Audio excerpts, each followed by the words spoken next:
Hello, hi, my name is Claire and this is Peachy Keen Pens. Welcome back. Today I'm going to be doing a bit of a different video. I'm going to do a tag which I haven't done for a while, and this time it is the makeup collection tag by Georgia Harris. Now I'm actually not too sure how long this has been around for. Like, I think it's relatively new, but I'm not normally super on top of it, so yeah, I saw a couple of people do this and it looked like a fun one. I've written down some notes over here that I'll refer to kind of keep myself on track, but the first question I have an incredibly long-winded answer to, and then the others are a bit quicker. So yeah, if you want to skip through, listen to different questions, go for it. And otherwise, I hope you enjoy the video. So the first question is, how long have you been collecting makeup? Now, again, I do know all this information, but I wrote it down so that it would keep me accurate, I suppose.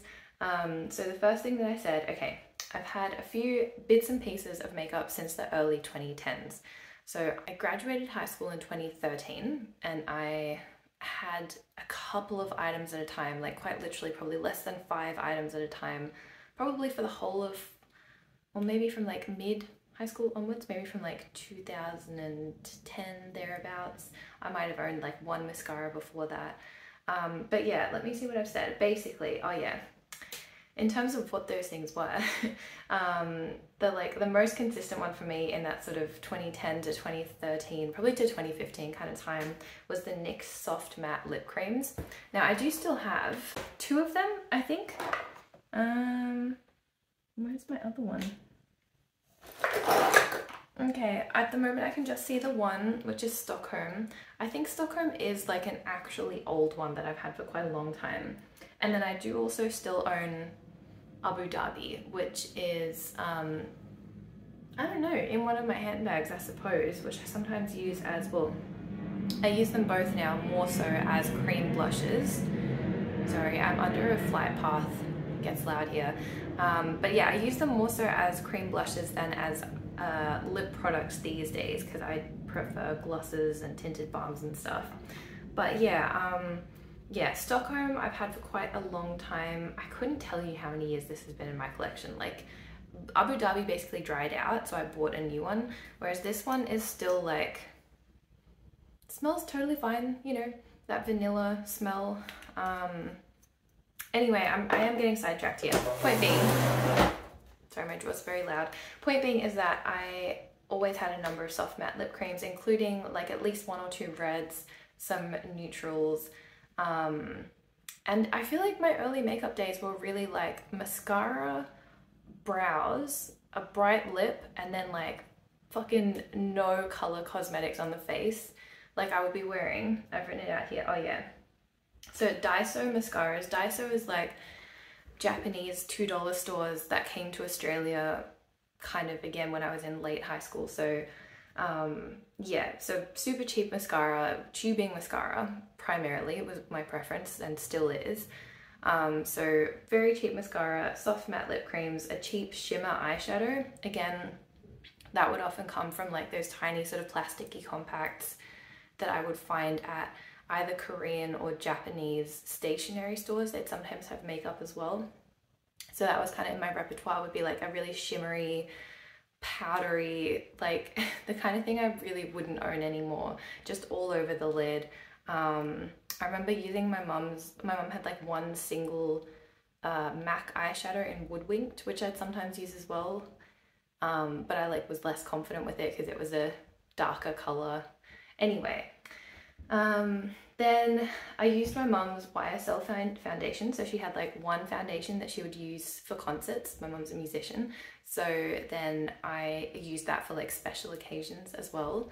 And then eventually I bought my own foundation, which was a loose powder mineral foundation, which again, it's like, this just seemed to have a kind of grip on, you know, us, the youth at the time.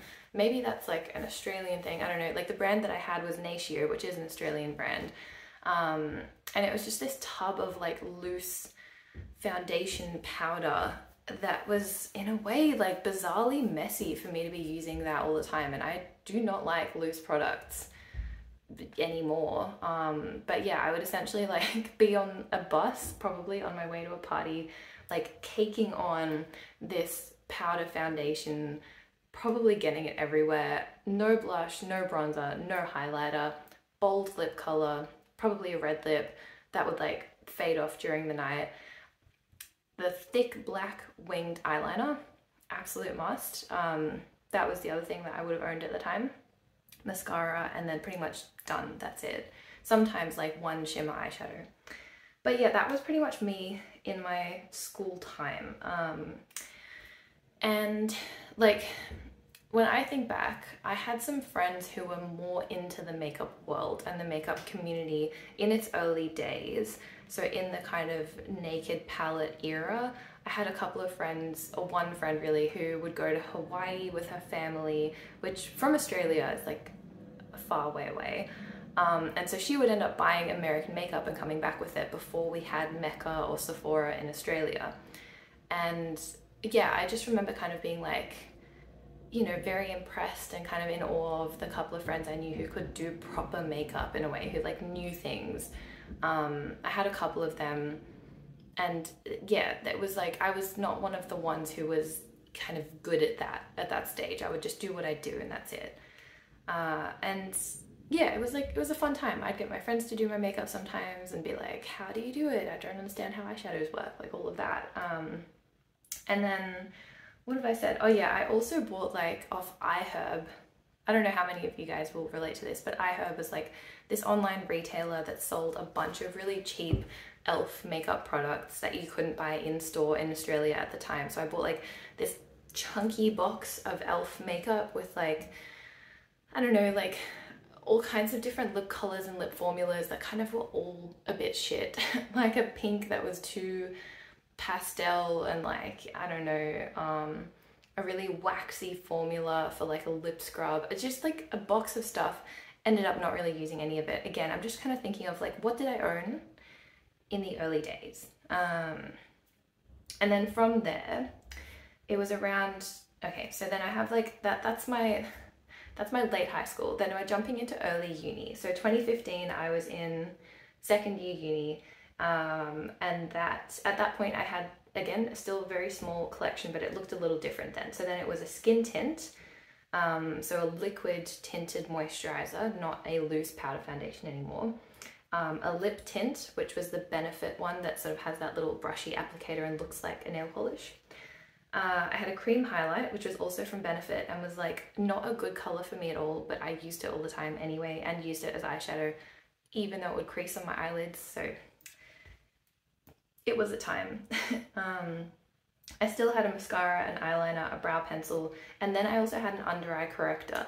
And I would say from 2015 until now, that has been a constant. Always have an under eye corrector, because I do have naturally very blue purple under eyes, like quite significantly.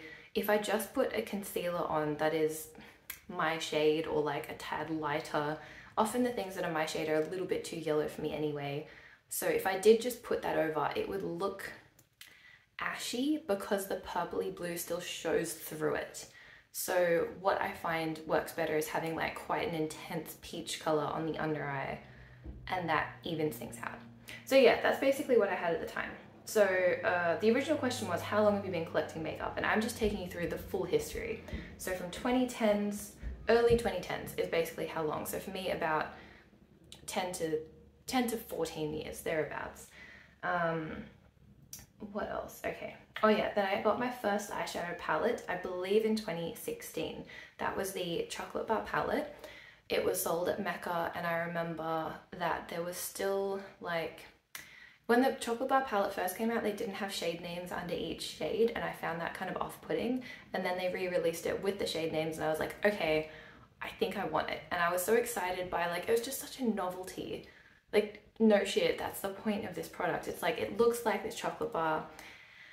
Oh, anyway, the scent really got me, and that's like, again, not a surprise. Scented makeup is still a big thing for me.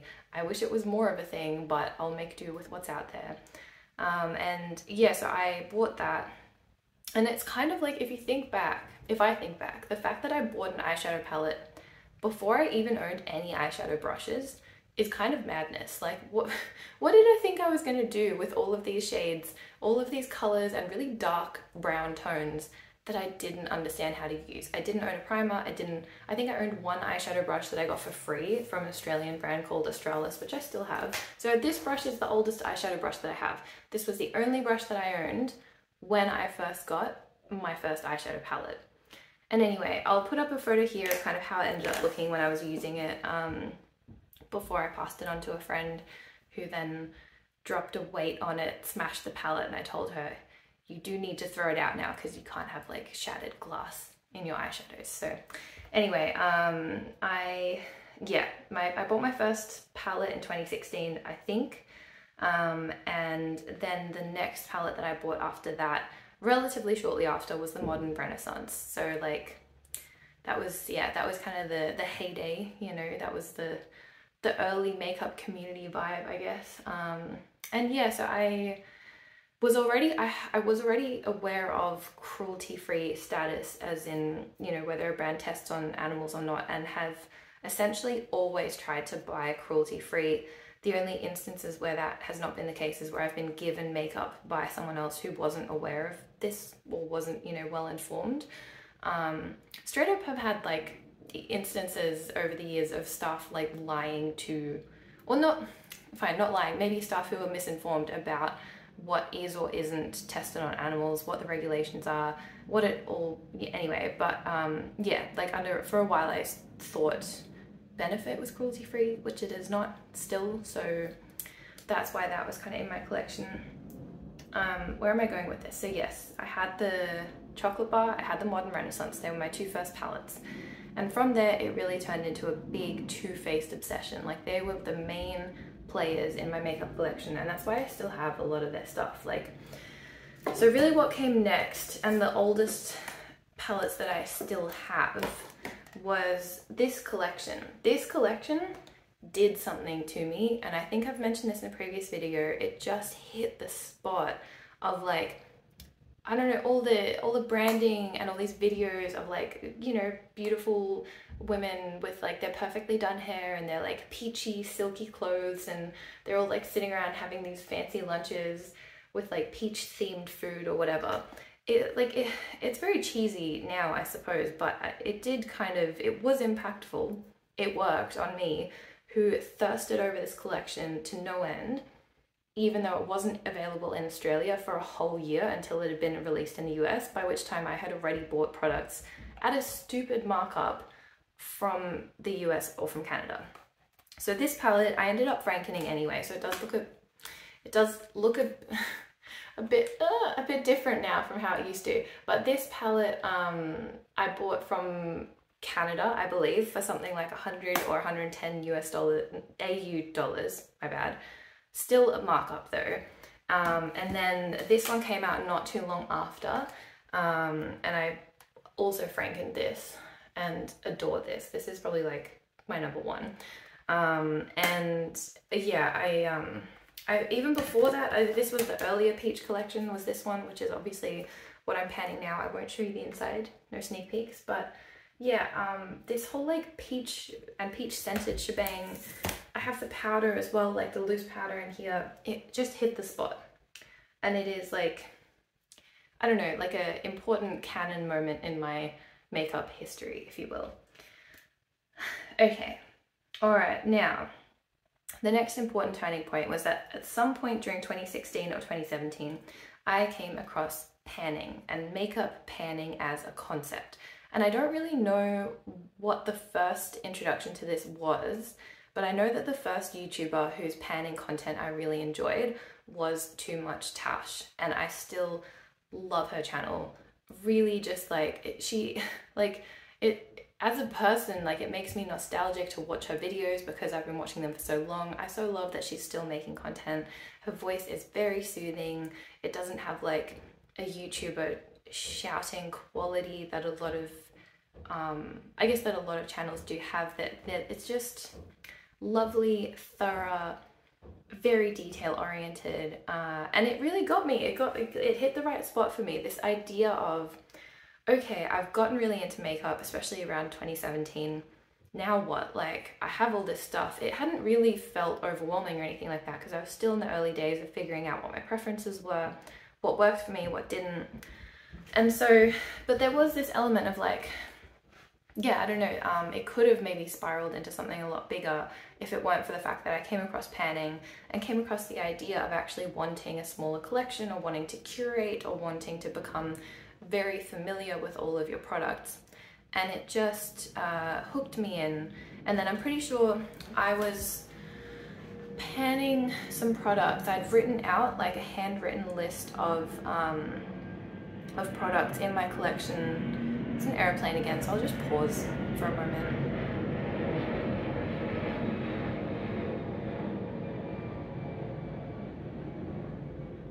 Yeah, so I'd written out a list of products in my collection that I wanted to focus on. I think this was 2018, and it was towards maybe the end of that year, I think end of 2018, that I started my panning account on Instagram, and that's kind of where the documentation of it all then really kicked off.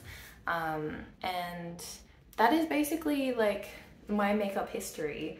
I think I'll touch on a couple more elements of my own story with makeup, with answering some of the other questions in this tag. And like I said, this was a long-winded answer, the others are not this long, but that pretty much takes me up from like the early 2010s to now, what that's looked like.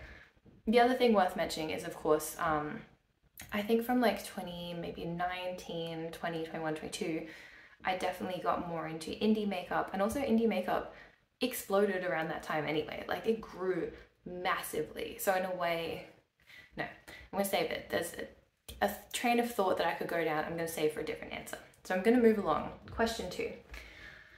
Okay, what kind of collection do you have? In brackets, minimal, utilitarian, aesthetic, historical, etc.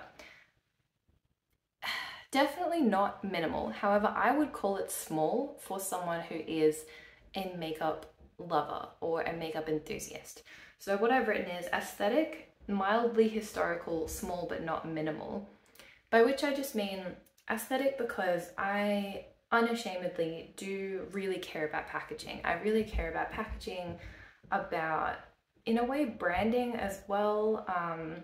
I don't just want good eyeshadows housed in like whatever. If they all just came in one black palette, I'd be very sad. That would not be fun for me. And same for other products as well. Like even this, you know, this to me, beautiful packaging, like this chunky, circular, I don't know, like it almost reminds me of this, what's that? The vanity, Luigi Missoni vanity. I'll pop that up here. Like, it just has this interesting aesthetic quality of having like, even the way that the mirror is kind of set back a little and has this chunkiness to the front. It's beautiful. Like, if it were just this product, this pan of product in like e.l.f. packaging, do you know what I mean? Like old e.l.f. packaging, like clear, shitty, falls apart, I don't think I would love it as much. So anyway, that's just what I'm saying is like, my collection is aesthetic. I say mildly historical because I feel at this point there's a mixture of age groups who are into makeup, and when it comes to the kind of the crowd who is, you know, 10 years younger than myself, they probably didn't live through maybe as much of the pre-indie era or like the very early indie era. So therefore I own more mainstream products, things like Too Faced, that like these days I kind of wouldn't look twice at. So yeah, that's kind of what I see there. What did I say? Not minimal, certainly not minimal. I'm not trying to be a minimalist. The only things that end up being minimal are the things where I'm like, I literally get no joy from having more than one, which is mascara. Why would I bother having more than one mascara? Maybe tops 2. But even then, like, I'm not someone who's bothered to have like a daytime and a nighttime mascara or something like that. I do own multiple. I have a red mascara, that's different. Like I said, not minimal, but not like a giant collector for the sake of collecting either. Okay, what else did I say? What kind of collection do you have? I also wrote like very peachy, but also increasingly colorful. I think I might put here what I'm talking a lot about eyeshadow, and obviously this is about my whole collection, but the eyeshadows are the main player of my collection, of course. So I'll put here what my eyeshadow collection looked like a few years ago, maybe sort of several instances or iterations of that so that you can see it started out more neutral peachy and has become more colorful and rainbow included in that as I've gotten more experimental with color and more, I guess, more appreciative of color, especially of pastels. All right, moving on to the next question. Are you a completionist? This is the one I have the shortest answer for, which is not for a second, not even a little bit. No, there is no part of me that wants all of a particular lineup, a brand, whatever. I wrote like, yeah, even with products that I adore, I'm still not a completionist. There's an example of that I will bring up later, like things that I really love, but that I still wouldn't get all of them for. Okay, question number 4. How do you store and organize your collection? In my vanity. Basically, I have, I won't spin you around because the tripod is like set up and everything, but I'm gonna kind of just vaguely point to where things are. I have like the mirror on the vanity. This side has, I have like 2 drawers on top. One of the drawers has my eyeshadow brushes, the other drawer has my face brushes. When you pull out the drawers at the bottom here, sections kind of like left, center, middle are eyes, face, no, eyes, lips, face. That's kind of the direction it goes in. Like Elf, yeah. Anyway, eyes, lips, face. And then I have all my palettes stacked between the 2 drawers in the middle. And then I have a couple of like sprays and sunscreens and stuff over in the corner. So yeah, that's how I organize everything. Everything fits into here. I used to have I used to have a much bigger bedroom when I lived in a share house, like a couple of years ago, and I had this like triangular, like a ladder type of organizer where I kept things in a more like aesthetic layout. I think that included my skincare as well, because now my skincare is in the bathroom, because the bathroom has like heaps of storage in this apartment, although the bedroom is weirdly small. So, but yeah, so things used to be more spread out. Everything is very much compact and contained now in terms of how I store it. Next is, what is your favorite thing about your collection? And that was kind of hard to answer. I don't think that there's like any one quality that really stands out to me, but what I wrote was, it feels very me, and that feels comforting.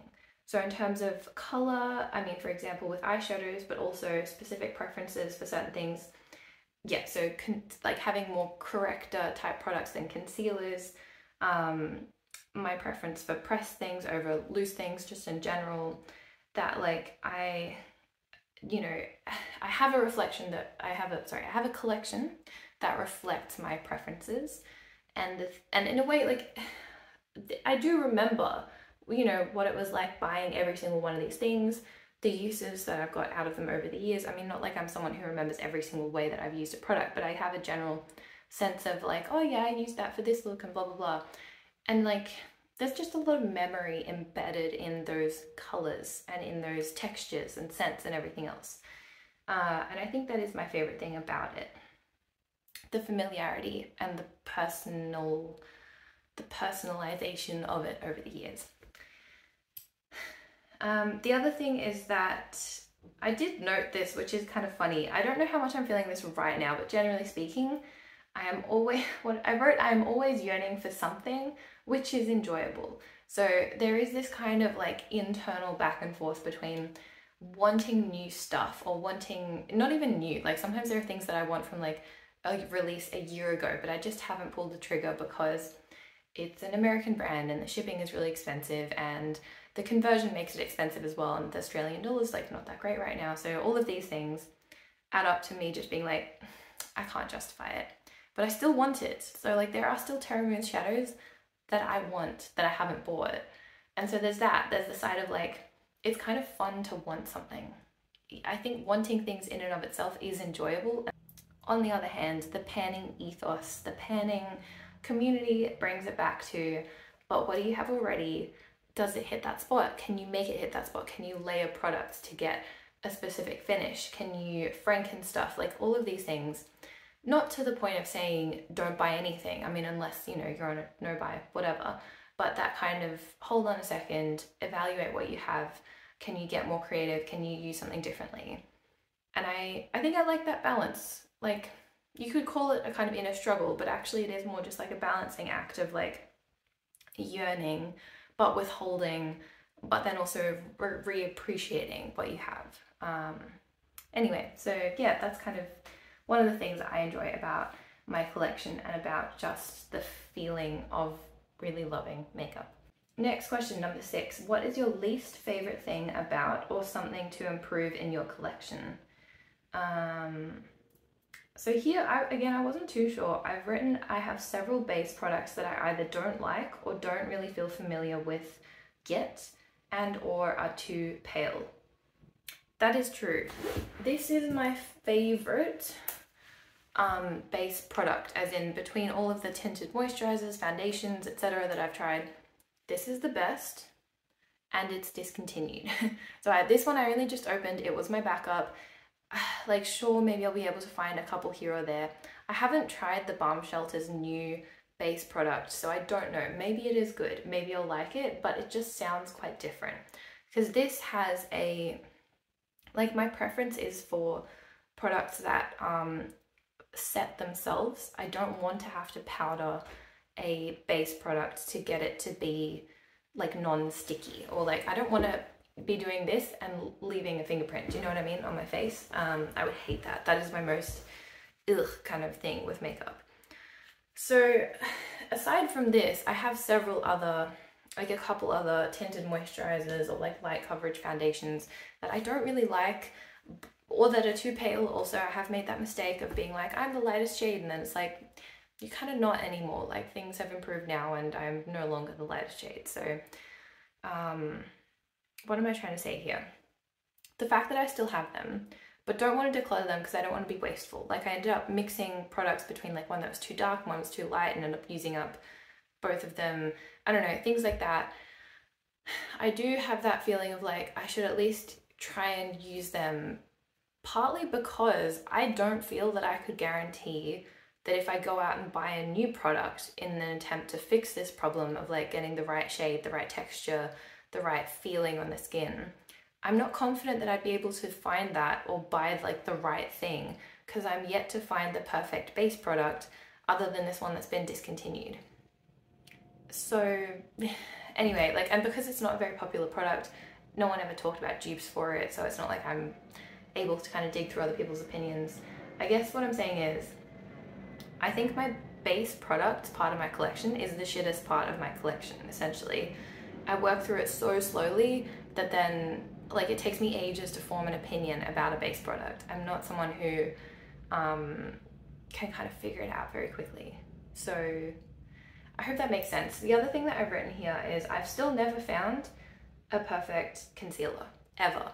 Because I think what I want is something that like doesn't crease, is kind of pore filling, doesn't end up like being gross texture, because I do have some dry patches. I don't want that accentuated. And also that's self-setting. But the self-setting and non-creasing, I feel like they're mutually exclusive. I mean, tell me if you think otherwise, but I am yet to find the perfect concealer for me. And that is, you know, just a bit of a bummer. And also it's something, again, where I'm like, if I own a concealer currently, I don't really want to have to buy another one, because the fact is it might just not be any better anyway. Like, how am I to know I'm going to get the right one? Australia also has a very, I say Australia as though it's like a monolith. All retailers in Australia have a very strict no returns policy on any cosmetics. That's pretty much how it works here. You don't get to go home, test it, and then be like, I don't like it, give it back to the store, get your money back. Like, no, because they can't resell it. So yeah, with that in mind, I'm not very much like someone who ends up experimenting a lot or trying a lot of different products to see what works for me, because it just isn't really, it doesn't feel very sustainable, I guess. So yeah. Anyway, I'm yet to find my perfect concealer.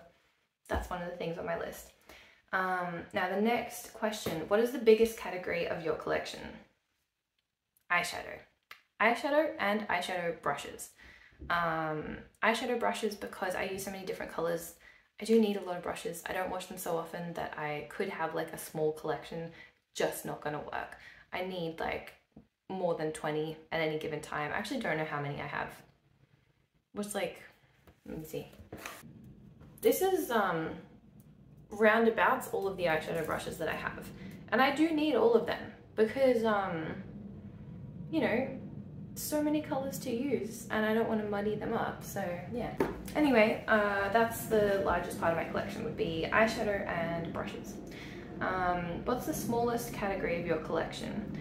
I wrote here mascara, concealer, primer, and setting spray. At the moment, I have one mascara that's black, one that's red. I think that's it.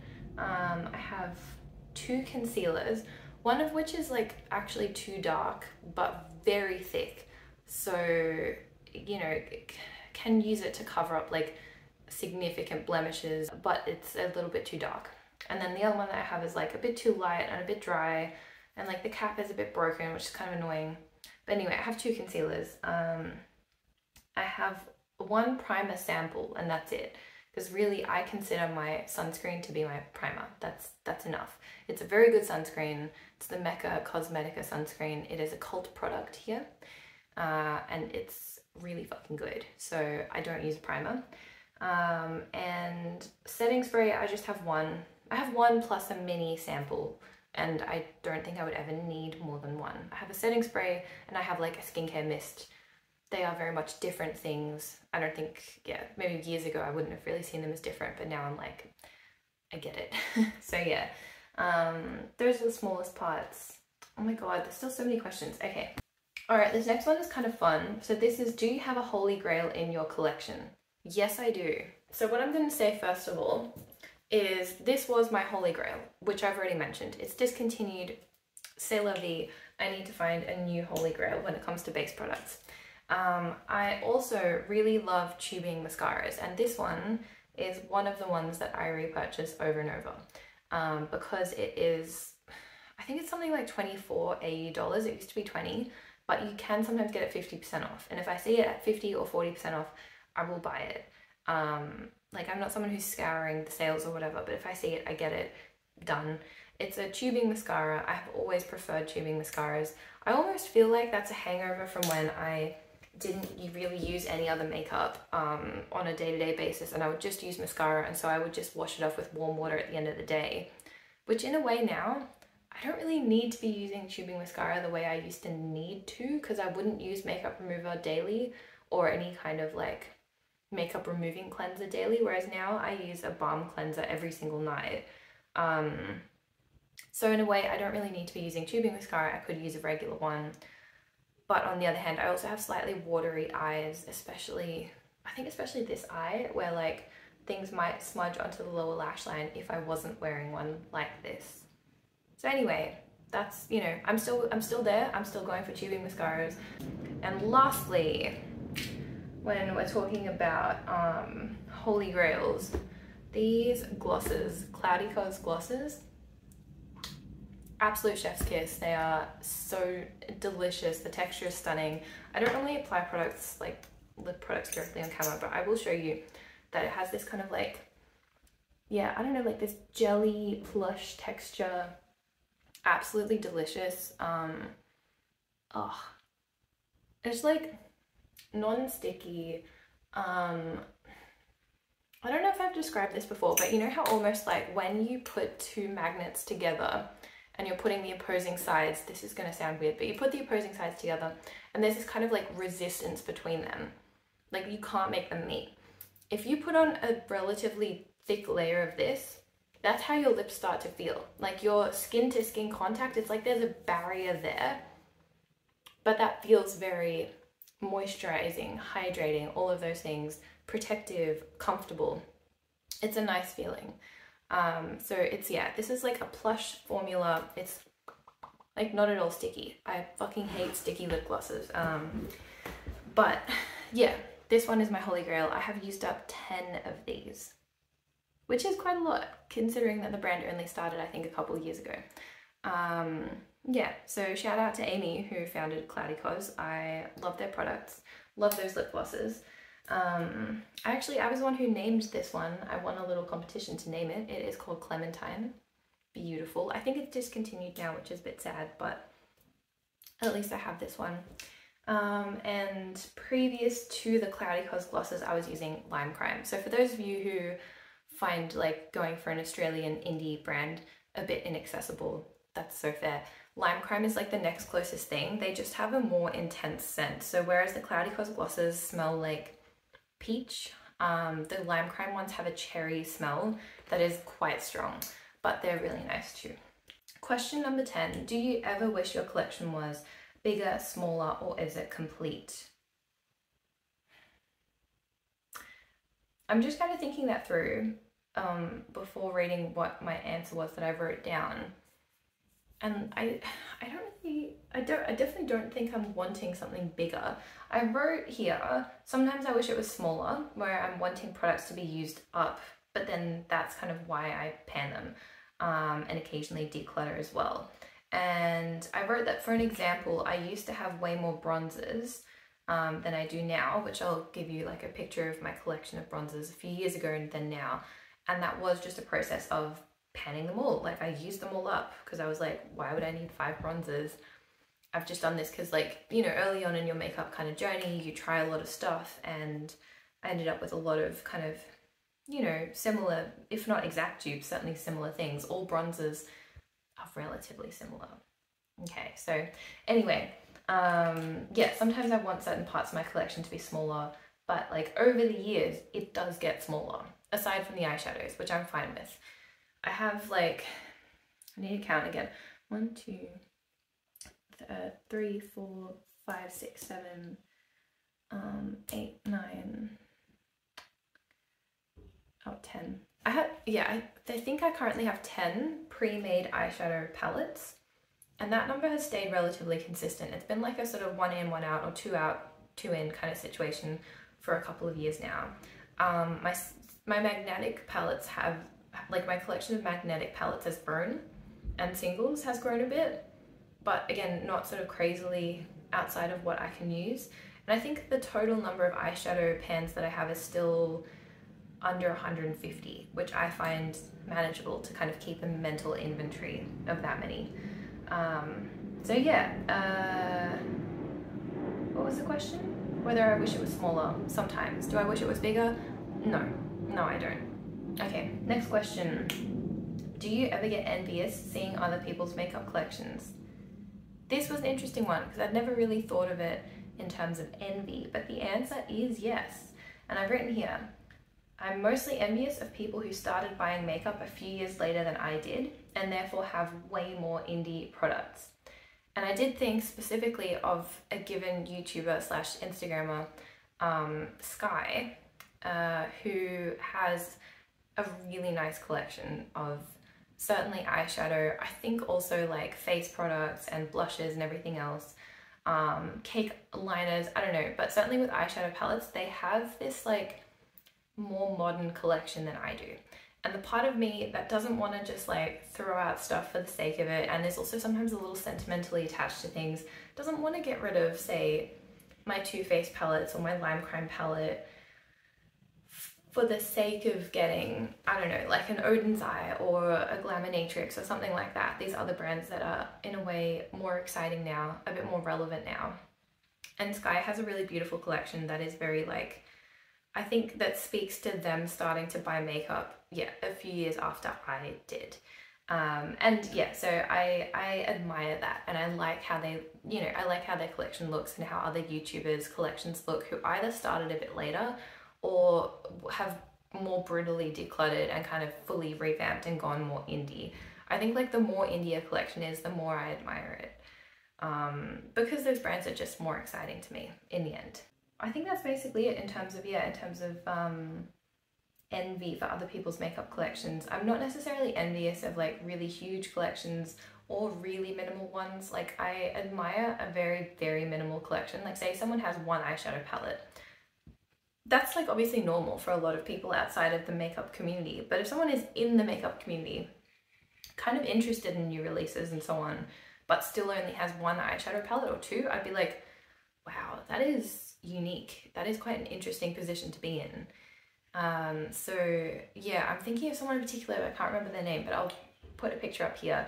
Someone who like just has an M Cosmetics eyeshadow palette and is panning it and is probably going to finish the whole thing.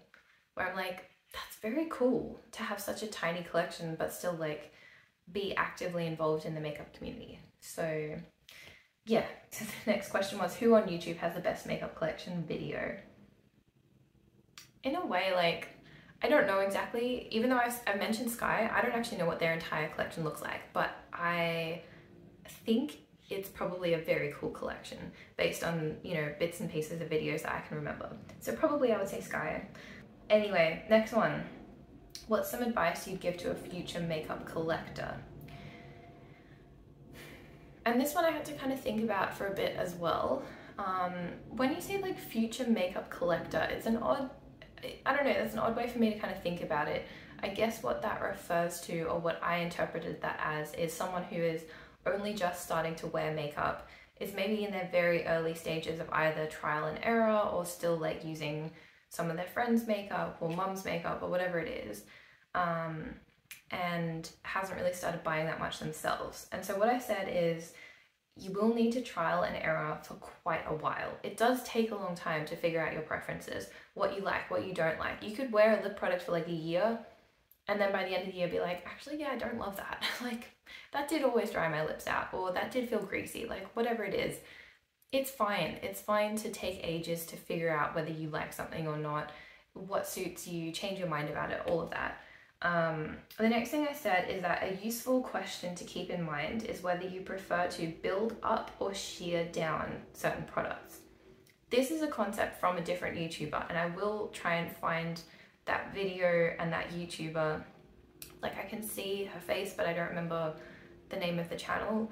But she talked about, yeah, this concept of either wanting to build up your makeup or sheer down your makeup, which is like, I guess the difference between a tinted moisturizer that you can just slather on, and if you want more coverage you just add more of it, or if you prefer having like a higher coverage foundation that you just use a tiny bit of and sheer it out. That's an example. So that I think is a useful question to sort of try and see within each category. Do I prefer, say, a very pigmented blush where I only have to use a tiny bit, but I maybe have to work a bit harder to make it look natural? Or do I want a sheer blush that I can build up? Like, is the building up going to be boring to you, or is it going to feel safe because it's more foolproof, you know? So that's a question to think about. And the last thing I said was to try avoid duping yourself, which I guess comes with a bit more time, but more so just like, if you are starting out, I don't think that you need multiple, say multiple concealers, multiple foundations, like having like one high coverage, one low coverage, or like one foundation, one tinted moisturizer, like, yeah, fair. But I think if you're buying like 5 new foundations to test them all, you're just going to end up with less time to dedicate to each one, to understand each of those formulas.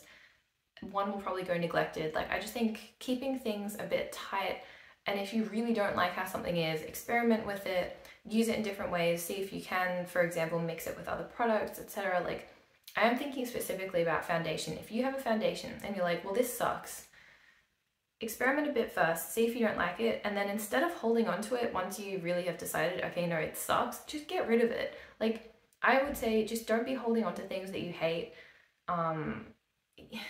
Yeah, so rather than ending up with like plenty of foundations, I just think things like that, 1 or 2 at a time is fine. I hope that makes sense, and I hope that that doesn't feel contradictory with saying that it'll take a while to trial and error. Like, selling your used makeup, in my opinion, totally fine. Carousel, fucking Depop has rules against it, but